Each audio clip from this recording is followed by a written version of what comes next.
Welcome back, guys, to Blackout War Stories. 57% of you still haven't subscribed. Before we start the video, hit that subscribe button. It only takes a second. Thank you. February 12th, 1983, Northern Alaska, temperature -38. We left Fort Wainwright before dawn, 6 trucks in convoy, each hauling fuel, rations, and 2 snow machines strapped under canvas. The mission order said, Signal Recovery, Arctic Training Zone North, 48-hour operation. No one explained what we were really looking for, but everyone knew this wasn't training. The lead truck carried a portable receiver in a shock case. It picked up a distress tone, an old beacon format pulsing on and off every few hours.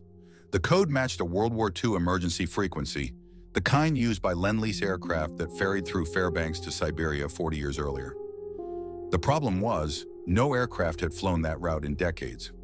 We were told the signal came from deep inside the Brooks Range, near an abandoned strip marked BP-3.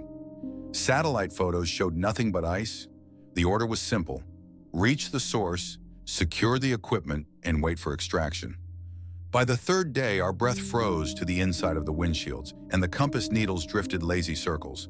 Then on the receiver, the beacon tone shifted. Someone, or something, was changing it. I remember the sound clearly. It wasn't Morse. It was breathing through static. I was part of a small SIGINT detachment assigned to Arctic operations. Most of our work stayed behind antennas and code sheets, not out in the ice. But this mission was different from the start. The orders came through a courier, printed on thick paper with no sender name, only a reference code, JTF-North/Relic. Later, during debrief, the officers referred to the same mission as Echo Recovery. It was the same operation under a new internal designation. They called us Recovery Team 3. 6 men, 1 officer, and 2 civilian techs from an Air Force research unit out of Elmendorf made 8 total. 1 stayed behind with the base element, so 7 of us moved forward. Later, only 5 reached the valley when the terrain forced us to split. We were told the signal was probably a lost training beacon or a piece of test equipment reactivated by weather. The officer, Captain Harlan, didn't believe that, and neither did I. The signal first appeared on a NORAD monitoring post near Eielson Air Force Base. It transmitted for 13 minutes, then stopped. 4 hours later, it started again. Same tone, same interval. Someone cross-checked the coordinates. The signal came from a narrow valley between 2 frozen ridges, about 180 miles north of Fairbanks. It was listed as a no-fly zone since 1956, supposedly due to unstable permafrost and magnetic anomalies. We left the next morning. The trucks carried everything we needed for 72 hours of field time: diesel heaters, canvas tents, collapsible antennas, survival rations, and small arms. The air was clear but sharp. Every sound cracked like glass. Harlan briefed us again before departure. Mission priority is the source, and he said, no secondary objectives. If the signal's man-made, we pull the gear and log everything. If it's natural, we record and mark. He made it sound routine. It wasn't. The civilian techs, Miller and Cohen, kept mostly to themselves. They carried sealed metal cases and avoided eye contact when questioned. One of them wore a patch that wasn't standard Air Force issue. The symbol looked like a triangle inside a circle. None of us had seen it before. We rolled north in staggered formation. Snow drifted in thick waves across the road. The sun hovered low, never rising fully. At mile 120, the last checkpoint, an airfield guard signed our manifest, then paused. You know there's nothing up there, he said quietly. Just ice and old stories. He wasn't wrong. The area beyond that checkpoint had been used in the 1940s to test transport routes for the Lend-Lease program. Hundreds of aircraft flew from Montana to Fairbanks, then across to Siberia. Some never made it. Weather took them, or navigation errors. But after 1950, most of those routes closed. The airstrips were abandoned. By evening, the temperature dropped again. The heater in our truck coughed and quit, so we rode in silence under heavy coats. The static from the radio filled the cab like white noise. Every few hours, the tone returned short, mechanical, pulsing in sequence. The text said it matched an emergency beacon from a 1951 model ANCRT-3 Gibson Girl, a survival radio used by air crews. But this one had extra modules soldered on its casing. It looked rebuilt, a hybrid of old hardware and new components, capable of relaying and recording signals far beyond its normal range. Harlan marked each transmission in his notebook. He spoke little, only writing the times and direction bearings. I watched his hand tremble once. It wasn't from the cold. We stopped for the night near a frozen creek bed. The stars were sharp and bright. The snow reflected the light so clearly it was hard to tell where the horizon ended. I walked a short distance from the trucks to stretch my legs. The air was so still I could hear the static faintly from the open door of the lead vehicle. It wasn't just a tone anymore. Between pulses, there was a brief noise like a voice caught between frequencies. I leaned closer to the receiver. The voice wasn't clear, but it repeated a pattern. 3 syllables, then silence. Miller said it was an artifact of the signal. Compression echo, he called it. But I had spent years around comms gear. That wasn't compression, it was cadence. Someone speaking, even if the words were buried in noise. We logged the event and moved on the next morning. The snow thickened, and the road turned into a narrow track cut through spruce and ice. One truck bogged down twice, and we had to dig it out. The transmissions came more often now, every 90 minutes. Always the same tone, same delay, same rhythm. By the 3rd day, our map showed we were less than 20 miles from the coordinates. The valley ahead had no recorded structures or power sources, just frozen rock, tundra, and silence. The last signal that night was stronger than before. It peaked across multiple bands and carried a faint echo that made every man in the cab turn his head toward the radio. It sounded like someone breathing through the wire. Harlan looked at me and said quietly, "Tomorrow we find it." The next morning we broke camp and headed toward the valley floor where the signal waited beneath the snow. The road ended 12 miles short of the coordinates. From there, it was open ground and tree line. We left 2 trucks behind as a base element and took 4 forward with lighter loads. Each carried 1 snow machine, fuel, and rations. The radio mast went on the lead sled, wrapped in canvas to keep the joints from freezing. We moved slow. The ground changed texture every few miles. First firm snow, then wind crust, then deep powder that swallowed the skis. The temperature stayed near -40. Breathing through the scarf froze the fabric in minutes. At midday, we reached a frozen lake marked on our maps as unnamed. Across the ice, old wooden poles stood upright, spaced in a line that curved toward the horizon. They looked like runway markers, the kind used during the war. Harlan ordered a halt. We checked the map again. Nothing showed those poles.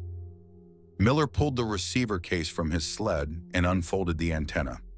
When he powered up, the tone came through instantly. Strong. The gauge needle slammed against the stop. He turned the dial, trying to find a direction. "It's right here," he said. "We're sitting on top of it." We drilled through the ice, thinking maybe it was trapped metal or a beacon under the surface. The auger hit something solid at about 8 feet. The sound carried through the ice like a dull drum. Harlan's face went pale. "We're not staying here," he said. We moved to the ridge on the far side of the lake and set camp in a cluster of pines. No one spoke much that night. The signal kept coming every hour. The strength never dropped, even when we packed the receiver in aluminum foil to block interference. That shouldn't have been possible. Cohen, the second civilian, started running calculations. He said the tone was modulated with microbursts, something like a data signature. The format matched old encrypted transmissions used in early long-range recon aircraft. But the sequence didn't decode. It looped in an endless pattern that didn't belong to any known cipher. We stayed in that camp for 2 nights. The second night, around 0200 hours, the tone stopped. Silence filled the receiver. Miller thought the beacon had failed. Then 4 minutes later, the tone returned, but with a faint background hiss, like wind moving through a tunnel. That same hour, the generator sputtered and died. We found the fuel line frozen solid, even though we'd kept it wrapped. The cold was absolute, the kind that eats through gloves and dulls thought. I stood near the truck's hood to warm my hands and noticed the compass on the dash spinning again. The needle moved slow, then fast, then stopped on east, locked in place. At dawn, Harlan decided we would go on foot from that point, snow machines only. The terrain ahead rose into narrow ridges in a dry riverbed. The trucks couldn't follow. We packed light and left one man with the base element. The rest 5 of us headed toward the signal. It took 6 hours to cross the ridges. The radio tone grew stronger as we climbed. The valley opened below, a wide field of snow with dark shapes beneath the surface. At first I thought it was ice heave, but when the sun hit it, I saw straight lines, metal edges. We reached the edge of the depression at 1600 hours. The snow was thin, crusted over metal skin painted in faded olive green. A wingtip jutted out like a frozen blade. Miller crouched and brushed off the surface. The letters US came through under the frost, followed by the tail number 52148. Cohen read it out loud, then silence again. We called the number in on the encrypted channel. It came back with no match, no record in Air Force, Army Air Corps, or civil lists. Just an empty return code. Harlan ordered us to mark the grid and set up perimeter lights before dark. We planned to start the full inspection at first light. I logged the coordinates in my notebook. The air was completely still. Even our breath hung without moving. When night came, the temperature fell to minus 45 degrees. We took turns on watch. Around 300, Miller called softly from the receiver tent. The beacon tone was gone. In its place came a voice clear, male, and calm. It said one line, then stopped. Checklist complete. Awaiting command. No one moved for several seconds. The tape kept spinning, but nothing else played. Harlan walked over, listened, then looked at me. That aircraft isn't empty, he said quietly. We move in at first light. The next morning we loaded our weapons and prepared to open the wreck. The sun was a dull white disk above the ridge. The tone had returned again, slower this time, like it was waiting for us to answer. And that's when the real work began. We started at dawn. The light was thin, almost gray. Every sound carried far across the snow. The aircraft lay tilted on its left side, half buried, the tail sheared off and the fuselage split open near the cargo bay.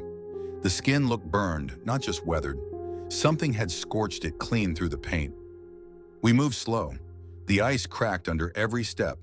Harlan took point. I followed with Miller and Cohen behind me. We kept our rifles slung but ready. It was quiet except for the steady tick of the Geiger counter Miller carried. It showed normal background at first, then climbed slightly near the nose section. Nothing dangerous, but enough to make us wary. The cockpit windows were shattered inward. When I shined my flashlight inside, I saw frost-covered instruments still in place. The dials were frozen mid-spin, like they had stopped during flight. There were no seats left, only the metal frames. The windshield glass had fused with ice, forming a solid layer that glowed in the light. We entered through the side hatch. Inside smelled of old oil and metal dust. The cold made the air sharp, hard to breathe. There were old supply crates stacked against the wall, their labels washed out by time. I brushed the frost off one. The stencil read, Property of U.S. Army Air Forces, 1952. Cohen found the emergency beacon near the rear bulkhead, mounted on a bracket. It was an old Gibson Girl transmitter, but heavily modified. Extra wires, new power cells, added circuit boxes that didn't match the model. It shouldn't have worked after all these years, yet it was still warm to the touch. Harlan told us not to disconnect it. Photograph and log only, he said. We need the engineers to see it running. The receiver tent back at camp confirmed the signal was still transmitting even as we stood beside it. That meant the signal wasn't only coming from the wreck, it was being relayed somewhere else. Miller began tracing the antenna cable and froze halfway through. The line ran straight into the ice below the aircraft. He scraped away the frost and found the metal cover of a buried compartment. It was sealed tight with bolts. No markings, no serial number. We tried to loosen the bolts, but they were frozen solid. Harlan said we'd come back with heat rods once daylight strengthened. For now, we needed to focus on the logs. In the cockpit, I found the pilot's checklist clipped to the dashboard, half torn. The ink had faded, but the writing was clear. The last line read, Beacon synchronized. Awaiting command uplink. No distress call, no crash coordinates, no sign of crew names. That night, back in the tent, the receiver caught another burst. This time it wasn't the breathing sound or the tone. It was short, clean speech. Same voice as before, calm and steady. Checklist complete. Awaiting command. Then a pause, then again, softer. Command acknowledged. But none of us transmitted anything. Miller replayed the recording 5 times. The waveform showed a faint background rhythm, like our own equipment echoing through. The timing matched exactly when Cohen tapped his pencil against the metal case of the recorder. Somehow the signal was picking up our local sounds and repeating them back.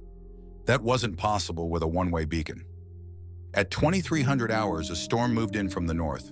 The temperature dropped fast, wind shaking the tents. Snow drifted across the site. Harlan ordered everyone to stay inside the perimeter. We rotated watches in pairs. The beacon tone kept pulsing, steady and strong, unaffected by the storm. Around 200, while I was on watch, the signal changed again. The tone stretched longer, then broke into two pulses. Between them, a faint whisper came through. "Altitude, hold." I called Miller from the other tent. He listened, wrote something in his notebook, then said quietly, "That's a command input, like it's waiting for a flight control response." "From what?" I asked. He shook his head. "Something that isn't here anymore." The next morning, visibility was almost zero. Wind pushed snow sideways, erasing tracks within minutes. The wreck looked like a white hill under the drift. Cohen went to check the power levels on the beacon. The casing was coated in frost, but it still read an internal temperature of 20 degrees Celsius, warm enough for electronics to run. We decided to open the buried hatch beneath the ice. Harlan approved it, saying, "We came here to find the source. Let's finish it." We heated the bolts with a thermal rod until the ice cracked. The metal finally gave. When we pried the hatch open, warm air escaped from below. It carried a dry, chemical smell. Inside was a small compartment lined with black foam and a single box the size of a field radio. The casing had no label, just an etched symbol, the same triangle and circle that was on Miller's patch. He didn't say a word. He just stared at it. Harlan told him to document and remove the box carefully. As soon as we lifted it, the beacon tone stopped. The valley went silent. The only sound was the wind across the ice. We carried the box back to camp. Miller sealed it inside an insulated crate and wouldn't let anyone touch it.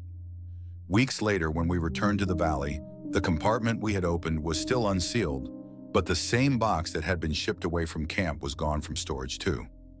That night, the signal returned, but it wasn't the same frequency. It came from our camp radios, and when it spoke, it used Harlan's voice. "Checklist complete, awaiting command." The captain looked at me, calm but pale.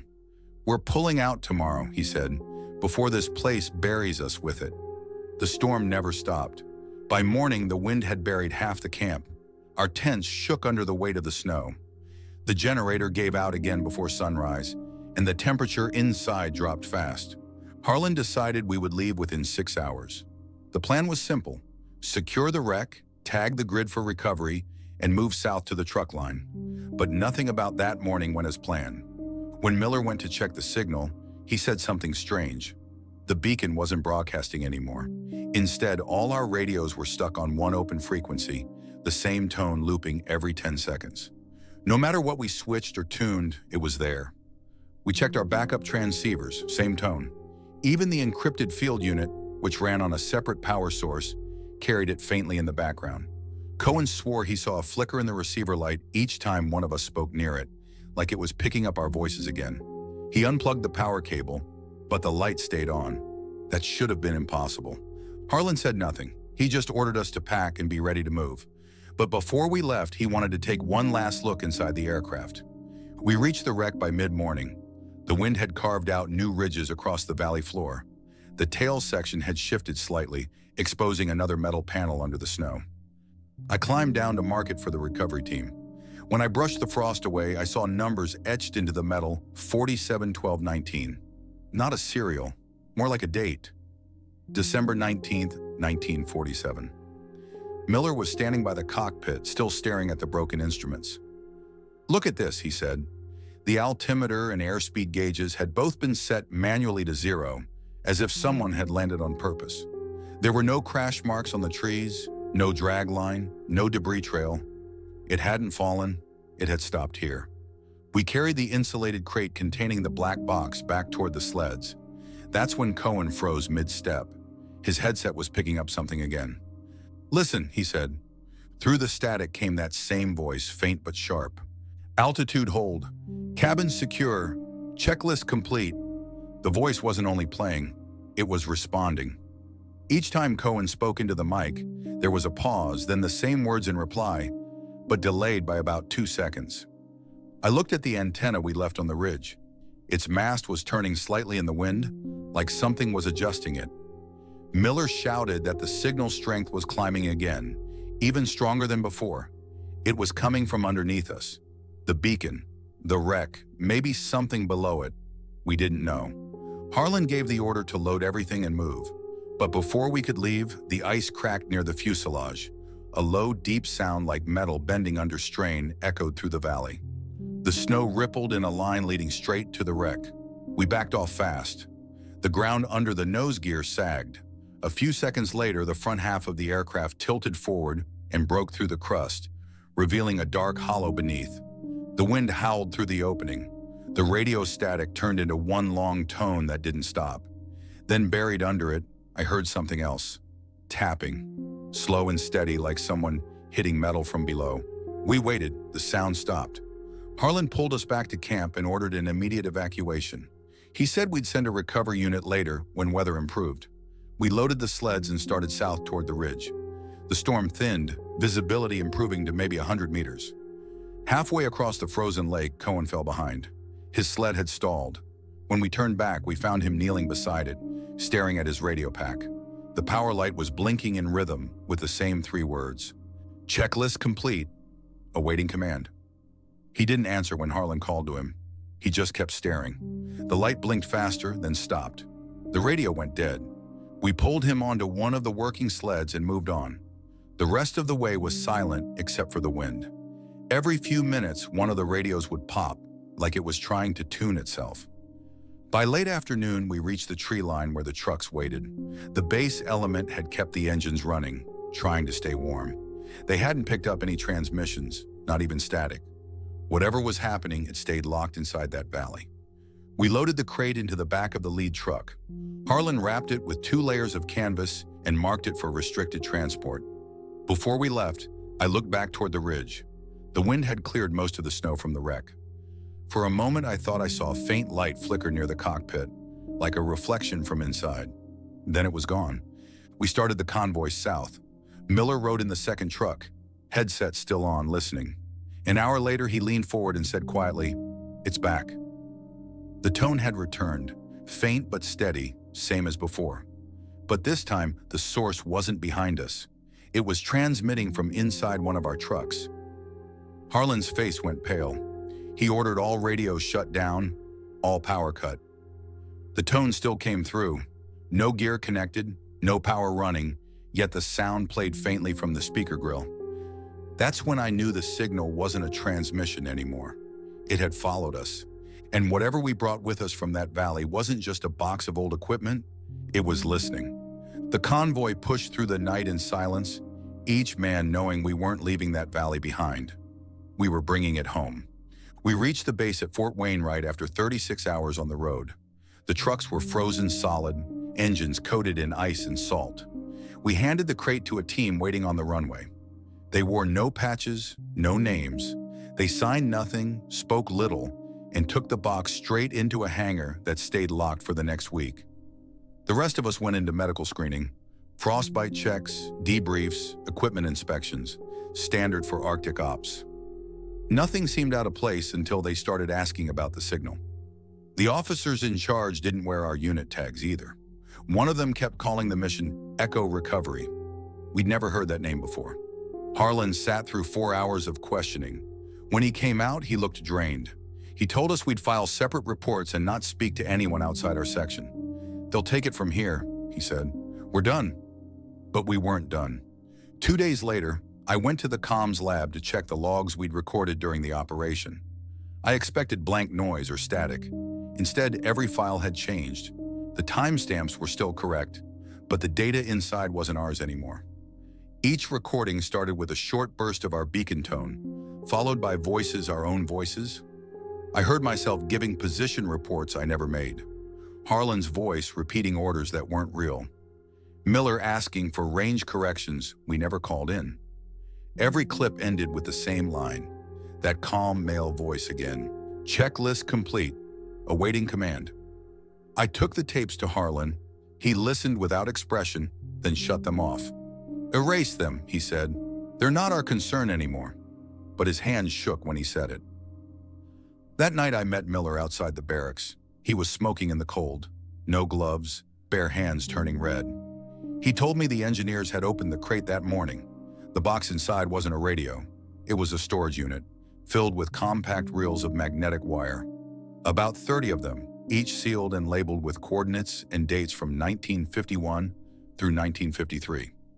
One of the reels had our mission grid written on it, recorded decades before we ever set foot in that valley. The signal we chased had been transmitting from the past. He said the scientists played one reel, and the same voice came through. Same tone, same pattern, decades old but clean. Then the lab power cut out for 20 minutes. When it came back, the playback machines had erased themselves. No tape left, no signal trace, just empty reels. The next morning, Miller was gone. His bunk stripped, his gear removed. No discharge papers, no orders, just gone. Harlan told us he'd been reassigned. I didn't believe that. 2 days later, a security officer collected our field notebooks and cameras. I had kept one extra page hidden in my jacket, the coordinates written in pencil. I don't know why I kept it. Maybe out of habit, maybe because I felt something unfinished. Weeks passed. The weather cleared, training resumed. Officially, the mission never happened. The logs were wiped and the vehicles reassigned to another unit. But the sound never left my head. Sometimes during night watch, I'd hear it faintly through the static of the shortwave receiver. The same pattern, 3 tones, pause, repeat. In March, I was called to a secure building near the airfield. The man waiting inside was an Army. He wore civilian clothes, heavy coat, no rank insignia. He spoke quiet, clipped words. "We're reviewing Arctic Incident E-47, he said. "You were present during the recovery?" "Yes, sir." He studied my face. "Did you handle any equipment directly connected to the beacon?" I told him I had for logging and recording. He nodded, then handed me a small tape recorder. "Play this," he said. The tape rolled. Static filled the room, then the faint echo of our old signal. Then my own voice came through, clear as if recorded yesterday. I was giving a report I had never spoken. Grid, weather, and then, "Checklist complete, awaiting command." I froze. The man stopped the tape and said, "That was recorded 3 days ago, on a secure frequency, from here inside the perimeter." He didn't accuse me, but his eyes said enough. He asked if I'd experienced any unusual effects, headaches, memory gaps, dreams. I said no, but the truth was I hadn't slept properly in weeks. Every time I closed my eyes, I heard that voice counting off altitude numbers in the dark. When I asked him what they found inside the wreck, he didn't answer. He only said, "Some records should stay buried." The aircraft wasn't supposed to be found. After that, we were split up. Harlan was reassigned to an intelligence unit in Colorado. Cohen transferred to the Air Force. I stayed behind for another 3 months, finishing logistics work. The beacon frequency was still monitored daily, but it never broadcast again. On my last day before rotation, I stopped by the comms room one final time. The room was empty except for the base operator asleep in his chair. The radio was tuned to a maintenance channel. Quiet. Then, without touching it, the speaker clicked. One short tone, then that same voice, steady as ever. "Checklist complete, awaiting command." I shut the set off and left the room without looking back. That voice had followed us out of Alaska. It wasn't trapped in that wreck anymore. It had found a way to move through the air itself. I didn't tell anyone, but deep down I knew the mission hadn't ended. It had only changed form. 3 months later, they called me back. The message came through coded channels signed under Immediate Recall, JTF North. No reason given, only coordinates. Same region, same valley. The signal had returned. I flew north on a small transport plane with 4 others, 2 tech officers, 1 medic, and a man from intelligence who never gave his name. We landed at Fort Wainwright at dawn. Snow still covered everything. The air bit hard against the lungs. When I walked into the operations tent, I saw Harlan again. He looked thinner, older. He didn't greet me. He only said, "It's active again." Stronger this time. They showed me the new signal data.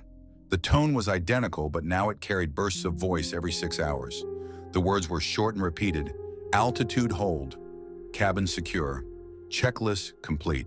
It was transmitting from the same valley we had sealed off. No weather balloon, no relay, just the wreck. We left that afternoon with 2 tracked vehicles and a small drone for aerial scans. The route was the same, but most of the markers we'd left before were gone, buried or torn out by wind. The silence of that place pressed in heavy. Even the engine sounded distant. When we reached the ridge overlooking the valley, I knew something was wrong. The wreck was visible again, but different. The nose section had shifted upward, like something had pushed from beneath. The snow around it had melted into strange circular patterns. We set camp on high ground and ran a short-range scan. The drone feed showed faint heat signatures from under the fuselage.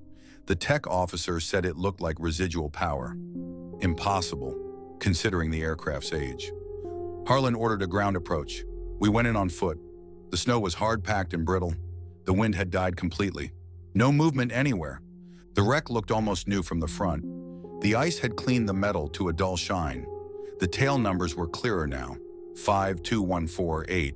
Same as before, but freshly cut through the frost as if someone had wiped them clean. I walked toward the beacon mount, half expecting it to be gone. It was still there. Lights blinking faintly. The tone played steady through the handheld receiver. Same pattern, same voice. But now there was another sound layered beneath it. A slow mechanical pulse, like a heartbeat in the static. We moved around to the rear hatch. The compartment we'd opened months before was still unsealed, but the box was gone. Only frost in a shallow cavity remained. One of the tech officers climbed inside the fuselage to check for power lines. A minute later, he called out, "You need to see this." I followed him in. Inside the cockpit, the main panel lights were flickering even though the power systems were long dead. No generator, no fuel, no wiring alive. Whatever energy moved those dials wasn't from the aircraft anymore. Could be temperature expansion, I said, but I didn't believe it. We stepped back. The radio set on the dashboard came alive with static. The mic clicked twice on its own. Then the same calm male voice spoke. "Altitude hold. Cabin secure. Checklist complete." The tech officer whispered, "It's playing from the aircraft itself." Before we could move, Harlan's voice came over our field radio. "Copy that transmission?"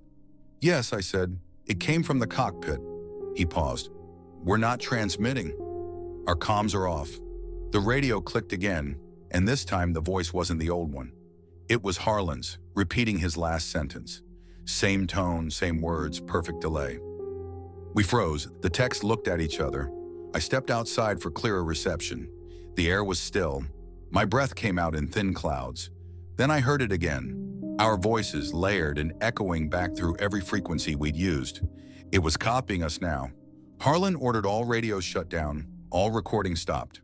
We powered everything off, but the signal stayed, pulsing faintly through the snow like it didn't need power anymore. The intelligence man said we should pull out. "We've confirmed the anomaly," he said. "No further action needed." But Harlan shook his head. "Something under that wreck is transmitting. If it isn't destroyed, someone else will find it." He wasn't wrong. The signal had jumped before. If it did again, it could travel farther, maybe through other equipment, maybe even through the relay network that watched this region. We prepared charges. The plan was simple. Collapse the fuselage, bury it under ice, end the signal. While setting the lines, the medic stayed near the ridge to monitor comms. At 1740 hours, he reported something new, an incoming ping on the same frequency, but from 30 kilometers east. It wasn't just one signal anymore. It had spread. Harlan didn't hesitate. "We finished this one," he said. "Then we find the next." We planted the final charge beneath the cockpit. I pulled the fuse cord through the hatch, fingers numb from cold. Before I stepped back, I glanced once more at the instrument panel. The dials were still moving. The altimeter now read 4,000 feet. We hadn't touched it. I stepped outside. The tone in my earpiece shifted pitch, then broke into a faint rhythm that almost sounded like breathing again. Harlan gave the call. "Detonating in 30 seconds. The last thing I heard from the wreck before the blast was the voice, calm and clear. "Checklist complete. Ready for takeoff." Then the world turned white. The shock wave hit like a hammer. The snow lifted in a wall around us. I hit the ground hard and felt the vibration through my chest. The sound rang in my ears long after the echo faded. When I opened my eyes, the wreck was gone. Just smoke and frost rising from the crater. But the tone kept playing in the headset, and it was moving north. The blast flattened the wreck and silenced the valley, but only for a moment. When the snow settled, the signal came back, louder, sharper, and no longer tied to one point. It was moving north, steady at 5 miles per hour. The tech officer checked the scanner twice. "It's climbing the ridge," he said, "like it's traveling through the ground." We regrouped fast. The smoke hung low, burning our throats. Harlan's face was covered in frost and ash, but his voice stayed steady. "We track it," he said. "If it's mobile, we need to know where it's heading." We followed the signal by vehicle, cutting through ice fields and shallow drifts. The slope was brutal, engines grinding at full power. The snow turned to hard crust, each tire crack echoing like gunfire. The wind dropped again, too quiet for that altitude. After an hour, the signal stopped moving. It hovered on the same grid just below a line of black cliffs. We parked the vehicles and continued on foot. The ground under our boots hummed faintly. At the base of the cliff, we found a narrow cut, maybe 10 feet wide, leading into the rock. The signal strength spiked there. Inside the crevice, frost hung like threads from the ceiling, and the air smelled of cold metal. The passage opened into a small hollow. In the center stood a half-buried structure, curved metal plates welded together like sections of an aircraft fuselage. The same olive-green paint, same shape, but newer. Snow covered most of it except for a single hatch, open with frost around the edges. Harlan crouched beside it and touched the rim. It was warm. The tone shifted again in our headsets, splitting into 3 layers. One was the same mechanical rhythm. The second was our own voices, delayed. The third was faint speech, words we couldn't understand. Cohen, the tech who had rejoined us from Elmendorf, leaned forward to scan it. "It's not broadcasting," he said. "It's repeating." "Repeating what?" I asked. He hesitated. "Us. Everything we've said since we entered this valley." The intelligence officer stepped closer. "Shut it down." Cohen shook his head. "I don't think we can. It's reading from local airwaves. It's using us as input." Before anyone could respond, the hatch door creaked open wider. A low pulse of heat rolled out, fogging our goggles. Inside was a small chamber lined with frozen panels and dead screens. At the far end, mounted to the wall, sat another beacon, the same triangle and circle symbol glowing faintly in white. Harlan stepped forward, rifle raised. "Record it," he said. Cohen raised his recorder and started logging readings. The Geiger counter stayed normal, but the magnetic field spiked so hard the needle slammed against the stop. Every compass spun. Then the voice spoke again, this time from inside the chamber itself. It wasn't coming through radio waves anymore. It had shifted into the air, using the space around us like a new transmitter. "Altitude hold, cabin secure." We all froze. The sound was real, physical, echoing from the walls like a man standing beside us. "Checklist complete," it said. "Awaiting command." Harlan whispered, "It's the same voice." The tone deepened and the floor vibrated. A hum built under the metal plates, low at first, then rising to a steady drone. The beacon light brightened. Cohen backed away fast. "It's charging, whatever it is."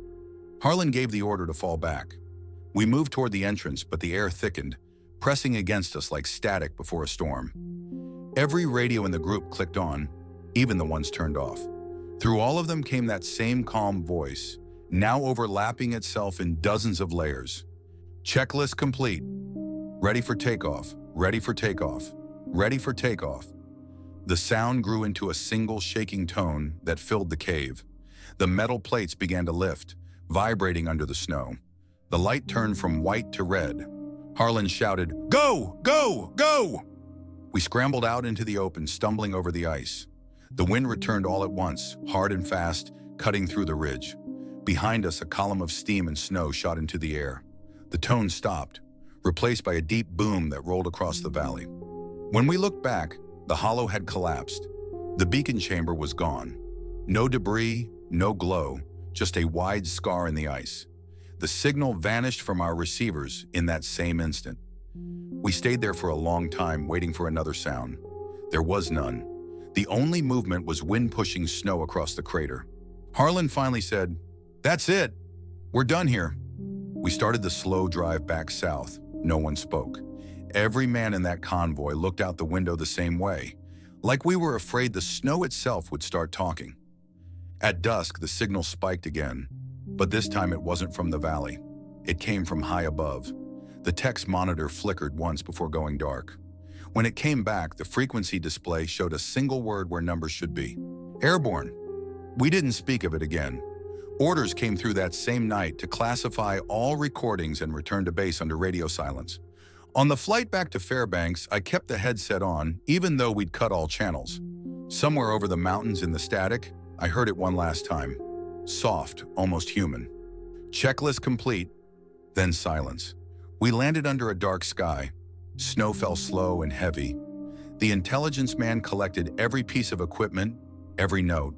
We were told to forget what we'd seen, that it was over. But I knew it wasn't, because even as I walked across the runway, the lights on the tower flickered 3 times. The same rhythm, the same pattern, the same message. Whatever had slept in that valley wasn't gone. It had simply learned how to move. Back at Fort Wainwright, we went straight into quarantine. They said it was standard after high-exposure operations, but it felt like something else. Guards at every door. No communication allowed. No notes, no journals, no radio contact. We stayed locked down for 7 days. Doctors ran blood tests, eye scans, and stress checks. Every night they woke us for interviews, always asking the same questions. Did you hear voices after the explosion? Did you see movement in the wreckage? Did you feel anything unusual in your body or head? By the 4th night, one of the techs broke down. He said he couldn't sleep because the tone was playing in his dreams. Said it came every time he closed his eyes, 3 short pulses, then the words, "Checklist complete." The medics sedated him and took him away. We didn't see him again. When they finally released us, we signed non-disclosure papers thick as a manual. Each page stamped classified by order of Joint Task Force North. The last page warned of prosecution for discussing unverified transmissions or unauthorized contact with restricted materials. Harlan stayed behind. I heard he went to D.C. for a full debrief, but I never saw him again. Cohen went back to Elmendorf and left the service within months. He didn't say why. I think the mission broke something in him. They reassigned me to base communications. Routine work, quiet, steady hours. I should have felt relief, but even there, the silence felt wrong. The base radios would crackle sometimes, faint and rhythmic, like a breathing pattern just out of sync. I tried to ignore it. I told myself it was interference from nearby towers. But then one night, while logging a weather report, I heard the tone again, short, even, cold. I switched frequencies. It followed. I unplugged the set, powered it down, and still, in the empty room, I heard it once more through the air itself. 3 pulses, then that familiar voice, softer this time. Altitude hold. I sat there for a long time. A week later, I was called to the security office. 2 men in plain uniforms asked about my equipment logs. They said an unauthorized signal had been detected leaving my channel at 0130 hours. I told them I wasn't transmitting. They said nothing, just wrote notes and left. After that, they rotated me south to Anchorage. No explanation. My new post handled standard traffic, no field work. The change should have been simple, but I couldn't shake the feeling that the move wasn't for my good. It was to keep me away from something. A month later, a package arrived at the Anchorage office. No return name, no unit stamp. Inside was a small envelope with a single photograph. It showed the valley from above, taken by drone. The crater we left behind had refrozen, but in the center, under the ice, was a faint outline. Wings, a fuselage. On the back of the photo was one word, typed in small print, airborne. I burned the photo that same night, but it didn't matter. The image stayed in my head, the shape under the ice, waiting. By summer, I was released from active duty. My file listed completion of classified service. No medals, no remarks, just a date. I left Alaska soon after. I thought distance would quiet the memories. But every time I passed an airfield or heard static from a car radio, I felt that same pressure in my chest, the kind that comes right before transmission begins. I still remember the final night at Fort Wainwright before I left. Snow had stopped falling, and the runway lights glowed through the fog. I was standing near the perimeter fence, watching the last cargo plane lift off. As it climbed, the red beacon on its tail blinked 3 times, paused, then blinked again in the same rhythm I had seen before. I didn't report it. There was no one left to tell. The sound was back, faint and patient, waiting for its next command. After I left the Army, I moved south to Washington State. I found work in civilian communications, small radio maintenance for logging companies and local airfields. It paid enough and kept me near the equipment I understood. For a few years, things were normal. I kept my head down, lived quiet. But the past didn't stay buried. It started one night while I was repairing a transceiver in the back of a maintenance hangar. The unit was cold and powered off, but the speaker crackled once, then let out a faint tone.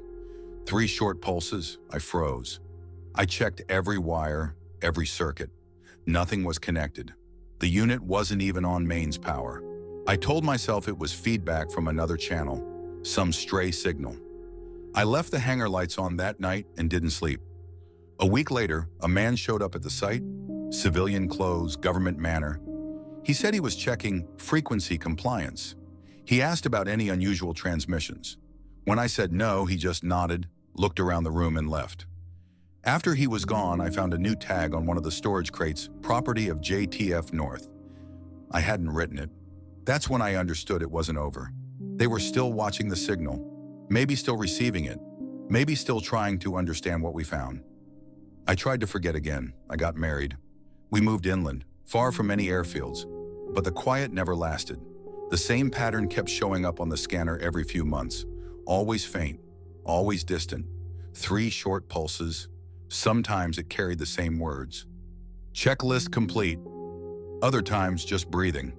It followed no schedule, no source. It would vanish for months, then appear again as if nothing had changed. I stopped recording it. I stopped telling anyone. There was no point. I read later that the Air Force had declared several Arctic regions off-limits for new mapping.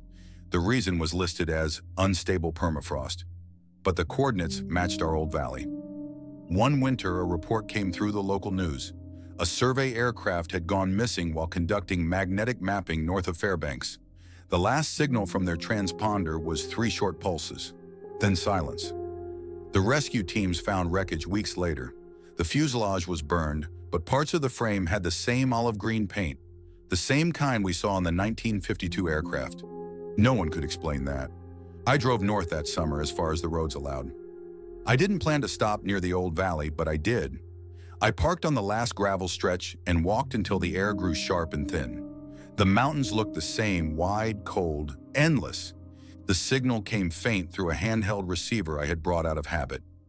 3 tones, then a pause, then a new sound I had never heard before, short static bursts that formed a pattern, like coded numbers. I wrote them down in my notebook. When I returned home, I compared the numbers to the old coordinates from my field notes. They matched perfectly. The signal had transmitted its own location. Whatever was buried there wanted to be found again. I burned that notebook. I left the receiver behind at a rest stop on my way south. That was years ago. I still work with radios, though not often. I keep them powered down most of the time. Sometimes late at night, when the air is cold and still, I can feel that same hum deep inside the quiet. It's not loud, but it's there. I've come to believe the signal isn't just sound or data.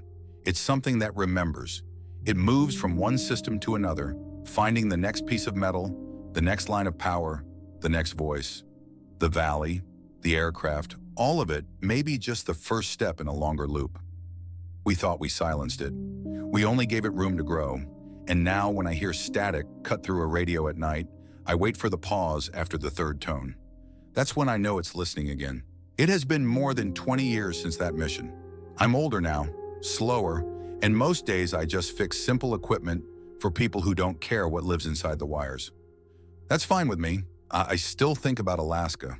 Not the cold or the endless night, but that valley and what waited beneath it. Sometimes I wonder if we were meant to find it, or if it had been waiting all along for someone to answer. Every man from that team is gone now. Cohen passed away in 2004. They said it was a heart issue, but the official report was 2 pages long and half blacked out. Harlan was listed missing after a small plane he was on vanished near the Yukon border. No wreckage found, no beacon signal either. A few years ago, I got a letter with no return address. Inside was a cassette tape, unmarked. I almost threw it away, but curiosity won. When I played it, I heard the sound I'd hoped never to hear again. 3 short pulses, a pause, and that same voice. Checklist complete. Nothing else. I burned the tape, but I kept the envelope. The postmark was from Fairbanks. Some nights when the wind rises and static crawls through the air, I hear the faint rhythm again. It doesn't scare me anymore. It feels more like a reminder, a call still waiting for an answer. Maybe what we found wasn't a machine. Maybe it was something that learned how to use machines to remember itself. Maybe it didn't crash at all. Maybe it landed and buried itself, waiting for a command that never came. We thought we were alone out there, standing in that frozen silence. But the signal proved otherwise. Something old was still listening, and when we touched it, it remembered our voices. I don't know if it's still out there, under the ice, or if it's moved somewhere higher, drifting above us. But every time a plane passes low through the night and I see the beacon blink 3 times, I catch myself holding my breath, because I know what comes next. The same voice returned, calm and mechanical. Don't turn off the light now. If the story chilled you, subscribe to Blackout War Stories. And for more horror, the next nightmares are waiting on your screen.